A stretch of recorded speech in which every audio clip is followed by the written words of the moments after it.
What's up, YouTube? Johnny Wad back here to talk about the Batgirl Magic episode of Batwoman, Season 2, Episode 3. Ooh, excuse me. Well, first, we did find out, Zaz and all that.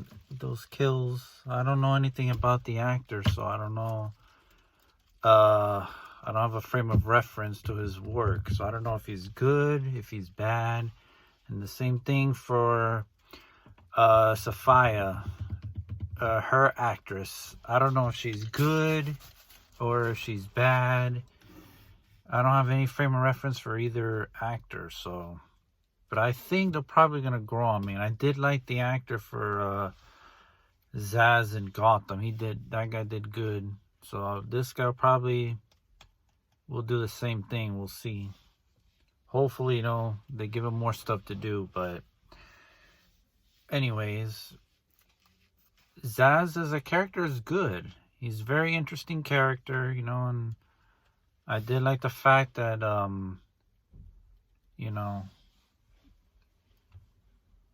that he was killing all the people that had the Desert Rose cure. That ties into, Sophia and all that.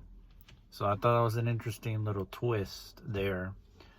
Because I don't think Victor would have worked with her otherwise. He doesn't seem like the type to me. He seems more like a lone wolf type of person. But, maybe there was some stuff in the comics I didn't know about. I don't know. But anyways, Ryan and Mary's little interaction, I enjoyed it. It was good. And it gives Ryan a perfect cover for, being Batwoman and all that. Because, nobody's going to suspect anything because she's going to be with Mary for a large amount of time. So it will make no difference to anyone to suspect that her secret identity would be Batwoman. No one would ever suspect. And that's a brilliant plan on her part. Now, Ryan and Zaz's little talk, that did give more, I want to say depth, rounded out her character a little bit as far as her character development. Because, that was pretty heartfelt. I think it was a genuine conversation they were having, As he really, I think Zaz, saw her for what she is. Even if she didn't want to admit it. But, he's a smart guy. And Ryan, I'm glad she did take his advice at least, towards the end of the episode. So, it is what it is.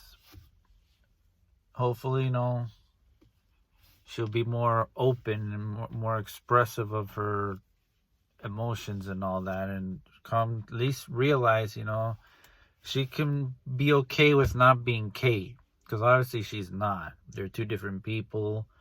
The suit was made for Kate, and that's why, it doesn't fit as snug as it does with Ryan.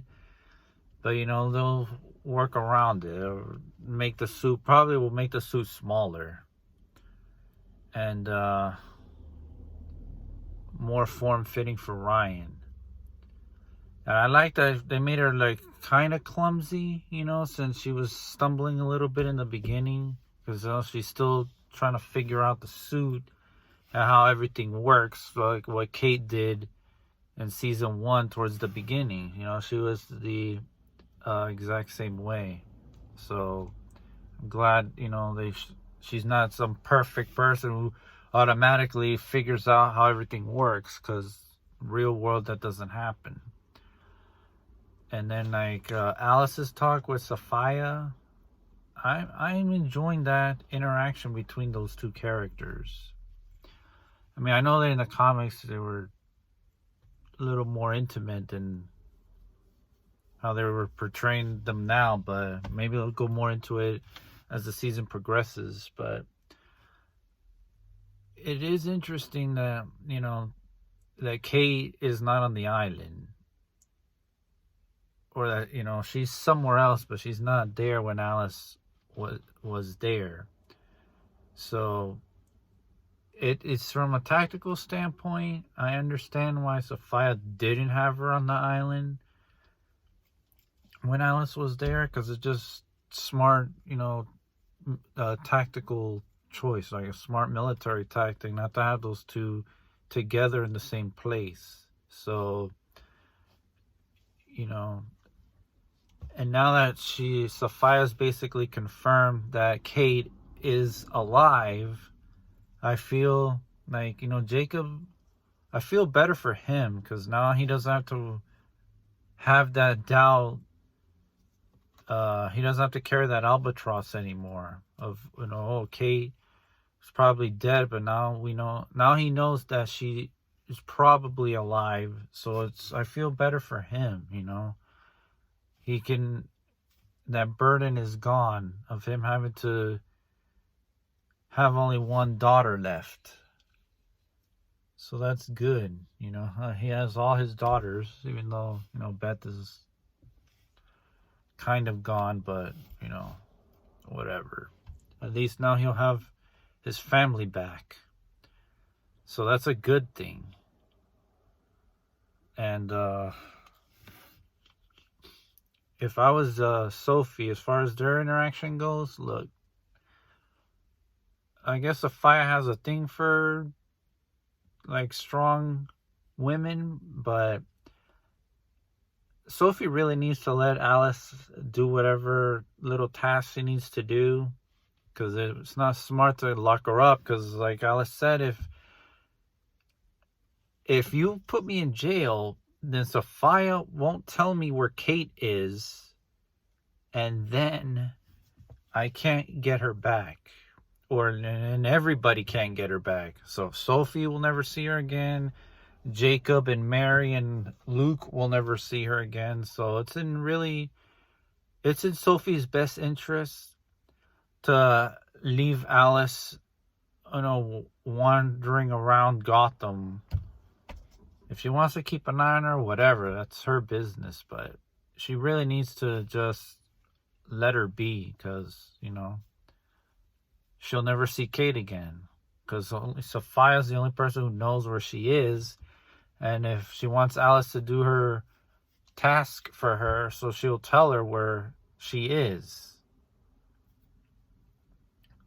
Probably, hopefully, by the middle of the season, and not at the end, we're actually going to see Kate again. Probably not as Ruby, because she's expressed no desire to come back, so they'll probably recast that role. It'll be interesting to see if they go that route, who they're gonna pick, but I hope they do it by the middle of the season, so in like the next 7 or 8 episodes, give or take, sometime in that amount of episodes, they'll bring her back, because, you know, you don't want to tease this for too long, because then the payoff is not really going to be all that great. So hopefully they do it sooner rather than later. And I'm glad, you know, Mary and it was coming to Ryan's defense. You know, when Luke was like having his little speech with her in the Batcave, you know, Mary had to rush to her defense, because, you know, she's like, you know, she's the Batwoman. She's Batwoman right now, so we need to be on her side and back her up. And then Luke eventually comes around, but, you know, he should have been on board. He was on board in the beginning, and then he wanted to change his mind, so I don't understand, like, his motivation here.